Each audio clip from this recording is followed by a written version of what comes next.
Assalamualaikum warahmatullahi wabarakatuh. Nama Ahmad Ainuddin bin Ahmad Mahir, yang memegang nombor matrik 2002-2014.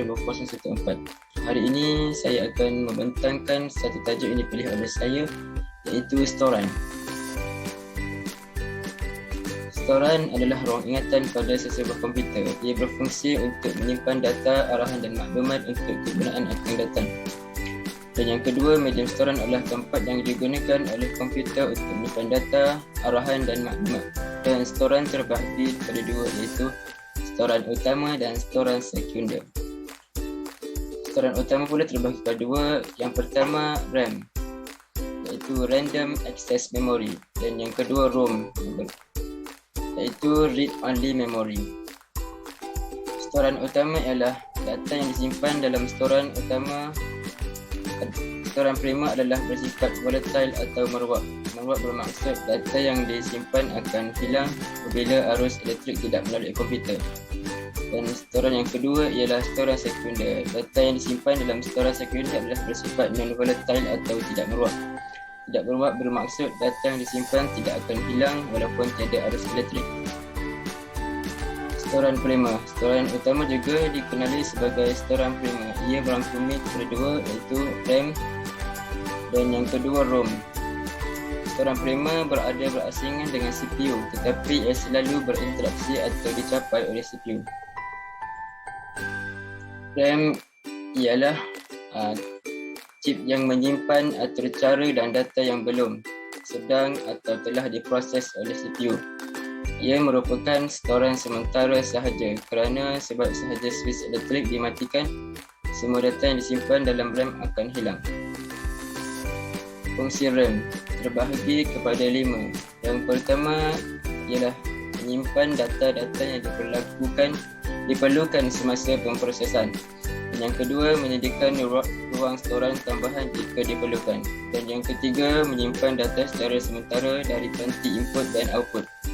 Dan yang keempat, menyimpan atur cara sistem pengoperasian dan perisian sistem. Dan yang terakhir sekali, menyimpan atur cara perisian aplikasi yang digunakan. Ingatan baca sahaja ROM. ROM bersifat tidak meruap dan tidak boleh diubah oleh pengguna. Dan ROM mempunyai atur cara yang dimuatkan semasa di peringkat perkilangan. Dan storan ini bersifat kekal, iaitu program atau data yang disimpan di dalam ROM tidak akan hilang atau berubah walaupun elektrik diputuskan. Ini adalah gambar storan-storan utama dan storan sekunder. Storan utama adalah memori dalaman yang dicapai terus oleh CPU. Fungsi ROM pula ialah untuk menyimpan arahan yang rumit dan penting. Contohnya, arahan menghidupkan komputer. Antara maklumat yang dimasukkan dalam ROM ialah konfigurasi sistem komputer. Contohnya, bahasa penterjemahan arus tinggi dan sistem pengoperasian OS. Dan yang ketiga, BIOS, iaitu Basic Input or Output System, iaitu set atur cara rutin asas dalam komputer. Storan sekunder. Storan sekunder adalah sebarang peranti storan yang direka bentuk untuk menyimpan data dan arahan dalam bentuk kekal tanpa disokong oleh sebarang bekalan kuasa. Dan yang kedua, data dan arahan akan kekal sehinggalah ia dihapuskan sendiri oleh pengguna. Dan yang ketiga, saiz storan sekunder lazimnya adalah seperti 4GB, 320GB atau 10TB. Fungsi storan sekunder ialah menyimpan data dan maklumat seperti fail, gambar, video, lagu dan dokumen secara kekal walaupun tiada bekalan kuasa.